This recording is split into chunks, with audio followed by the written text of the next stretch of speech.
Hello, ladies and gentlemen, and I have made a terrible error. Okay, so the last video I made, I think I titled Vault 2, was concerning Mighty Number 9, because it just came out, I just got the game, and I was so not happy with it. Well, I calmed down after a few days. I played it. I haven't beaten it yet, just because it's still getting to me. But I played it. I watched someone beat the final boss. I watch all this stuff, so uh, that way everything be fine. I had better stuff to do, personal and a lot. But I am making this to webcam that video. Oh, and don't get me wrong. That is my general opinion of that. But this is something to kind of build up to it. So, Mighty Number 9, as I stated, was a game that had full $4 million into it. And after watching all of that and kind of try to get an understanding, was it worth $4 million? The answer? No. It's not even worth $1 million. It might cost a little bit less than $500,000 to make. It felt like that quality, but it was certainly not the game that everyone was really hoping for. And I always stated, the process of it all was just terrible. The man was on a pedestal like 10 years ago. But now that pedestal has ran down to the ground with mud. And it's all because he tries to do this because Mighty Number 9 was his first Kickstarter. And because of this, a lot of people that either see games that's going to be on Kickstarter or anything that has Unite in it, they're immediately going to be not good.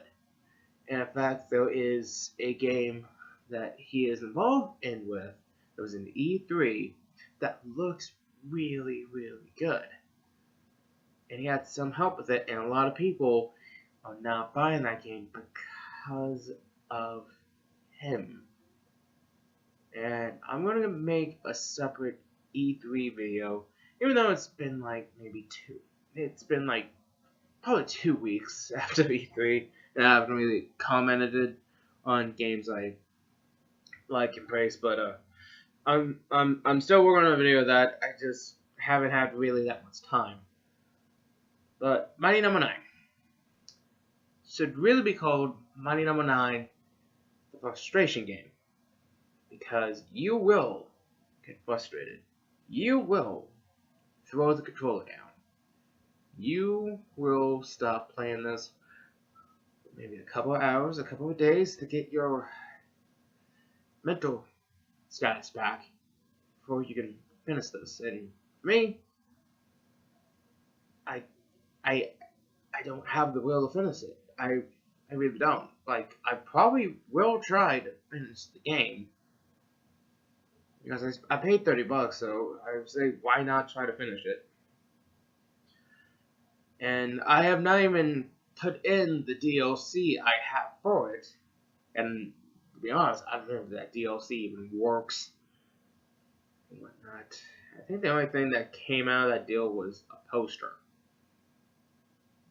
And that poster is going to be in my room pretty soon, hopefully. But the game is really frustrating because of a lot of variables.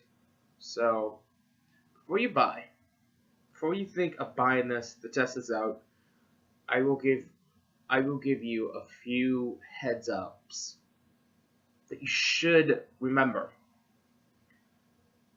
One, there was a lot of loading times. We are almost to the borderline of Sonic 06 borderlines, and that's not a good thing. Especially since you have to pretty much go through that loading time to get to a stage, and if you die in that stage, you're waiting in that loading time to get back to the point of this checkpoint, and it's kind of kills the pace because you get all this adrenaline, and you just want to get this done, and then when you die, you have to wait a good while just to get back into the game, and that's not a good thing. So loading time is not a good thing. And the second not good thing is this game has a lot of one-hit kills, instant death, everything. That's like the second title like it should have. Money number 9, the instant kill game. Because even the intro stage, you can die from an instant kill thing, which is not good in an intro stage. Intro stages are supposed to be the tutorial level, really. And if you put like something that's instant kill in there, that's gonna kill the mood right there and then the whole game has something like Pyro Man has these pillars that if it falls on you, you die. The electric boss, I think Necro, that's whoever her name is. She has these pink spinners that if you touch it, you die. And even Pyro himself has an instant kill move that if he glows blue, you're gonna die if he gets you. Like, if you even touch him, he'll grab onto you, blows up, boom, there's a life. Can't do nothing about it. And that's really not how you should make a boss. Especially a boss that you have to beat, because he's one of the 8 bosses you need to do. Now, it does play like a Mega Man game. It does it. It has the dash, in which you can dash like infinitely as long as you're in the air. But then that comes to my other problem. There's 2 different types of dashes. The dash feature in this game is basically if you hit an enemy and that enemy glows, you can dash into him to absorb that enemy, and you get either a blue, red, green, and yellow.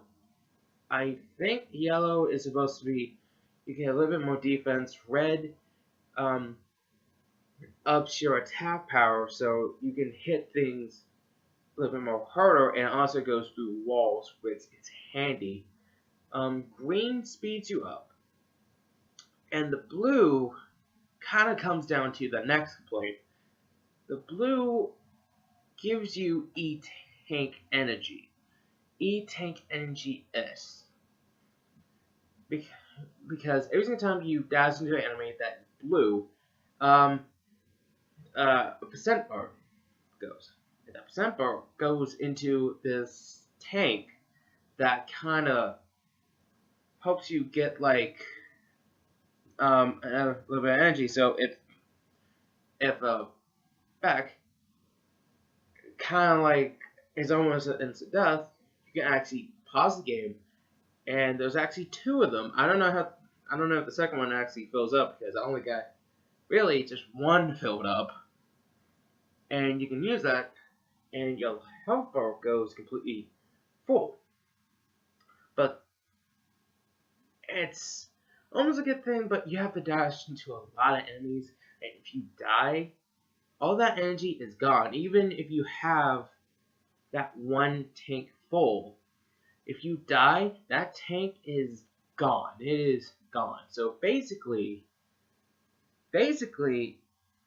if you want a chance at something, like for instance, a boss that you're about to really kill, but you know you can't avoid one attack, and you need to rip me up if you haven't died, but didn't dash that much, you're pretty much out of luck. But if you dash into enemies a whole lot, you haven't died, there's a tank. It's really not that not that well made, because it should really be that you can keep that energy. You should really just keep that energy, and if you die, the energy's still there. It's probably you can make it less, and that'd be okay. But when you have a full tank, if you die, you should keep that full tank just in case, because you're learning. Essentially, you're going into these levels, and you're supposed to have a mindset of you have to do everything in one run. If you don't, you're gonna be screwed. If you die and you're like at the boss, then you're really not gonna be that much. But there is a small chance, a very nice small chance of I don't know what to call him, like this robot. Because if you die at a boss, this robot sometimes most of the time, sometimes he doesn't even show up. But most of the time he'll show up, he'll give you like either some health, some abilities, and if you're fast enough through like a level or something, or if you're lucky enough, he'll actually give you an extra life. And I think if you get through some points of a level fast enough, that robot actually gives you an extra life, and that's how you get lives. The thing, and I also believe it's also something part with the score indicator, which is stupid to have because Mega Man number 1 had that, but then Mega Man 2 and onwards, and even other series, doesn't keep that whole score thing. So when Mighty Number 9 came, I guess the sort of thing came up. So I guess the more pro you're at it, the more rewards you have, and the most rewards you have is the lives. And that's a little bit rewarding, but yet also not that good because lives don't carry throughout level to level. So if you're like in one level and you have like 5 lives, you complete that level and you go to the next level, you only have 2 lives. You only have 2 lives. And if you have like 0 lives, but you clear that stage and you go to the next one, you have 2 lives. So what is the point of lives? Different chances, but really and truly, if the life system is going to act like that, why go for extra lives? Like, if you're not good at a boss, or you need the lives, but if you're that lucky enough to beat them, you'll be okay. But to me, the life system kind of seemed kind of useless, in my opinion, because no matter what stage you go, and if you do a retry, after you get like game over, you get 2 lives. So it's kind of a waste, in my opinion, but it's really up to the player, and not really how everyone sees it, but that's how I see it. And I think the other thing that you might get annoyed with is actually Dr. White, Dr. Sanda, and I think Dr. Blackwell. If not Dr. White and Sanda, definitely Sanda, because there was a lot of points in the game I just wanted to punch him. I wanted him to shut up.